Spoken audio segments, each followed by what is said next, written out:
let's get into it. Obviously, just past, we had the World Test Championship final between New Zealand and India. Waruna, why don't you give us your take on your takeaways from that match, what you felt about it? Obviously, New Zealand took the victory by 8 wickets. So what did you feel about the overall match and, the strategy coming through from both teams?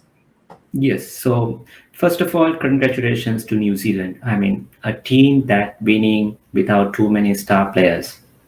They only have like Ross Taylor, experienced batsman, playing for a long time. Then Kane Williamson, one of the top 3 batsmen in the world, along with Joe Root and Virat Kohli. Again, they have bowlers Tim Southey, Neil Wagner, Trent Boult, and this newcomer Kyle Jamieson. But still, in the game was decided on 6th day. So traditionally, it's 5 days, but it went to the reserve day due to the fact of weather. The rain interrupted time to time, and it had a huge say on the outcome of this game. Eventually, it wasn't a very close contest at the beginning, but end of the day, New Zealand won by 8 wickets quite comfortably. Now, when it comes to Indian, team strategy, the thing I would have changed.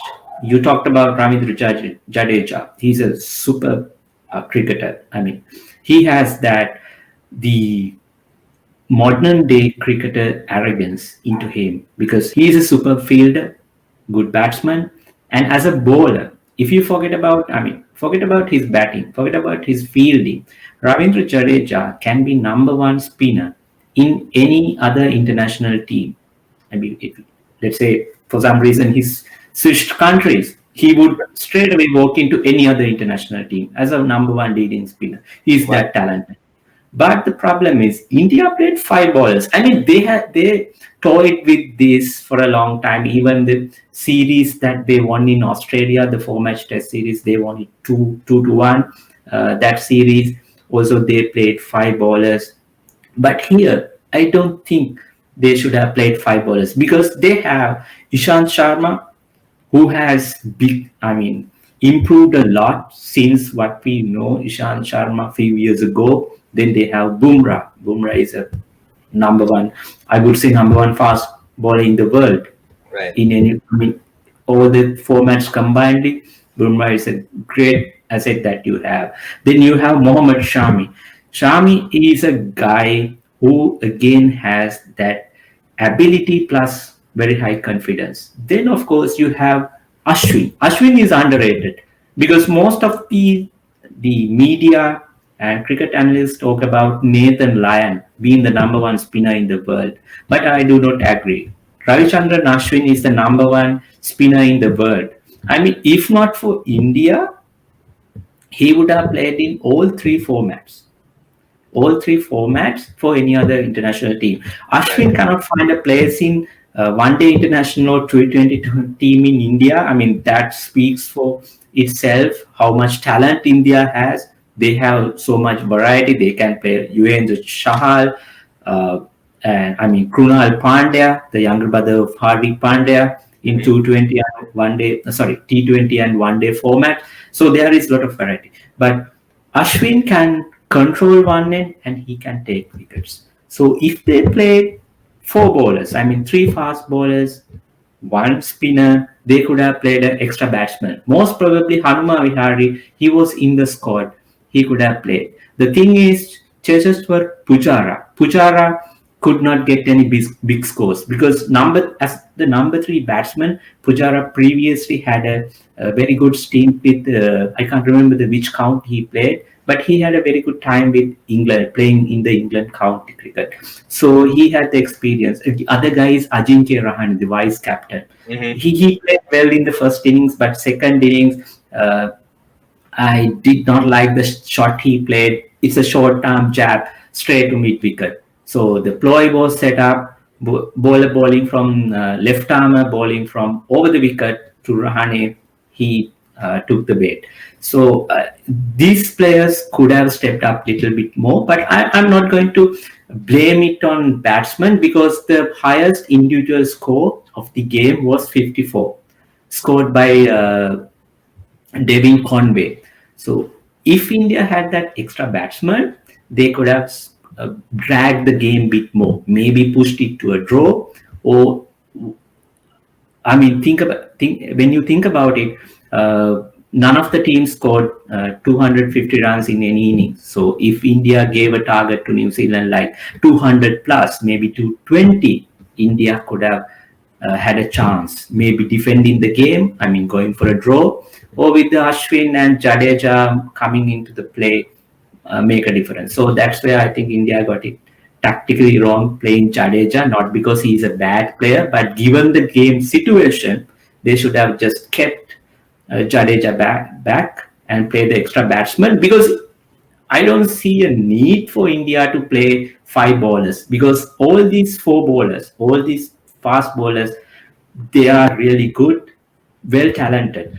If you take few years back, when India playing these fast bowlers, Sahir Khan is most of the time the guy who was consistently performing. Other guys would come in, Srishant and Ashish Nehra, but they weren't supporting Sahir Khan very much. But these bowlers, they have this Australian mentality because when Australia was on their peak, they were playing as a pack. You have McGrath, you have Damian Fleming, then you have Bradley. All these guys hunt together. Even then Mitchell Johnson, uh, like Pat Cummins, the latest fast bowlers, they have this pack mentality. Now India got that because that's why they proved and won the Test series in Australia.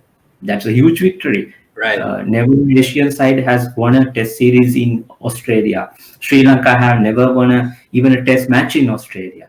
So they have the resources. I think if they corrected that, the results would have been different. So that's my take on strategic point in terms of the final.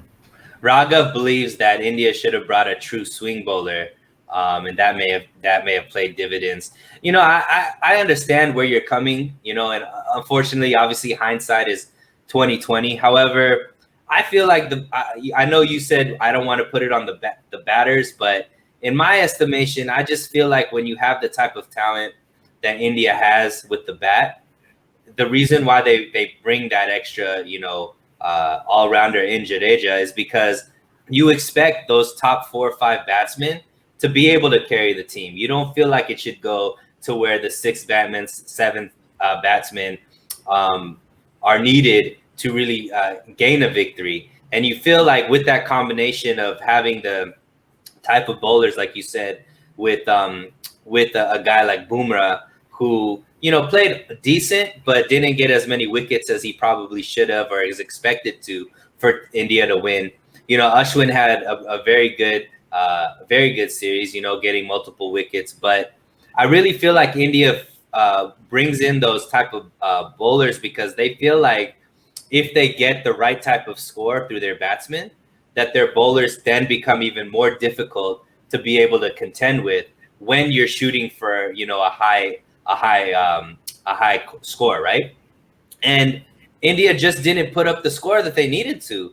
They put up a very mundane score, which obviously New Zealand didn't really worry about too much, and were able to get to that level very quickly. So I think that India plays more of that complementary style, and that's just their philosophy going into these, especially at these Test matches, where they believe they're going to have a high score with their batting, and then their bowlers become pretty hard to bat on. So I think this is more a disappointment on the batting side. They didn't put up the type of scores, even if there wasn't one individual player that had huge numbers. I still feel like overall as a team, each player should have put up another 10, 15 runs, and now we're talking about a score that's more manageable to defend and be able to overall take that victory. So once again, India being the best team on paper, but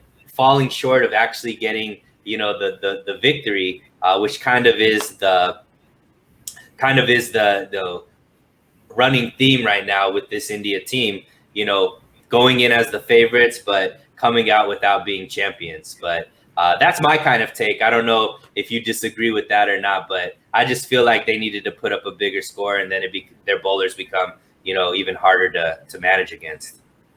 Yeah. Actually, my takeaway is different on that. Basically, I believe that is where India Indian team were forced to play a game that is disadvantageous to them. Because here is the reason.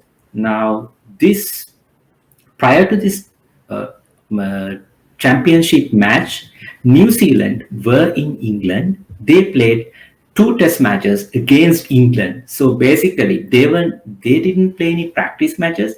They played against the home team because the final happened in England. So Right. they played two matches. So in cricket, it's really important the tour games. But here the team getting two games to play against one of the best sides in the world and prepare for the final.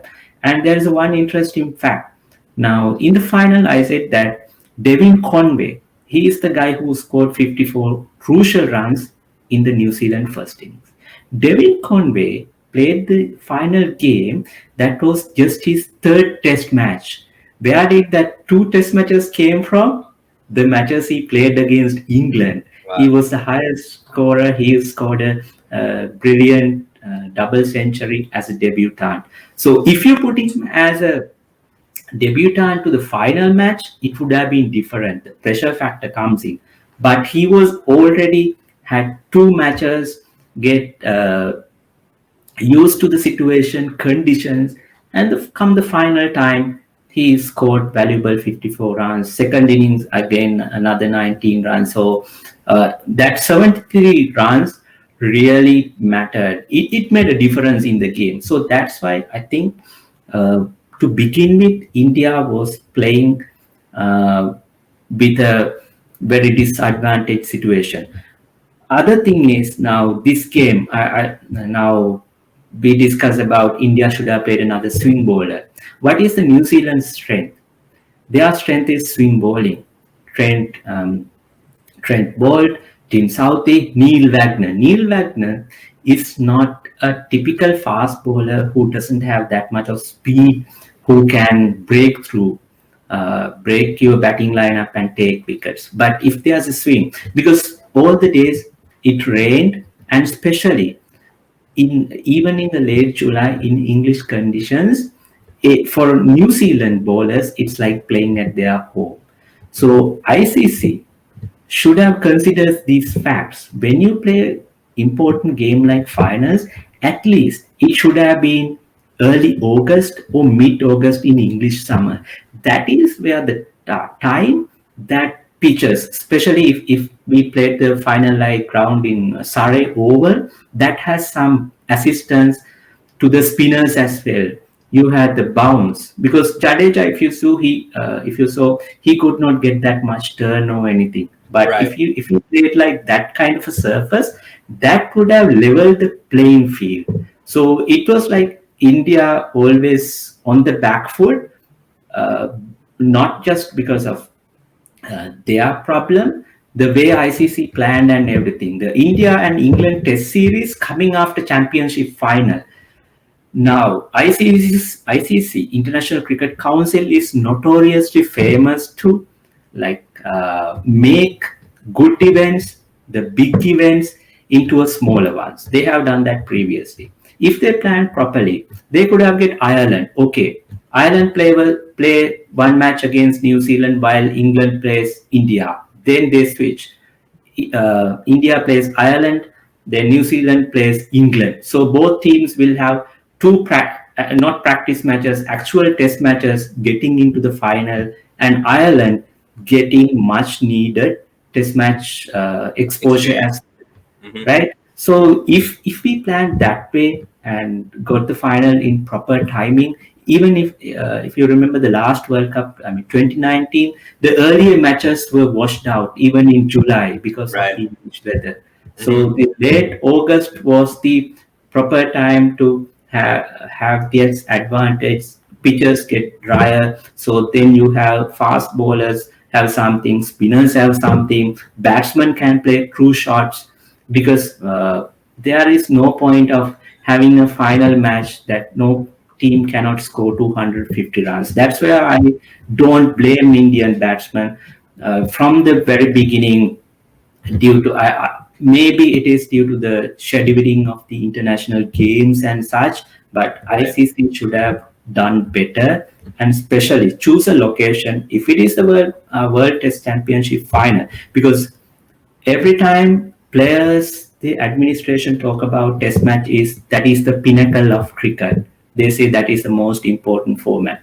If you think that is the most important format, then treat the World Test Championship final as it should be. So India was, I would say, unlucky. I'm sure tons of Indian fans are cheering you on right now, Varuna, because they probably feel the same way.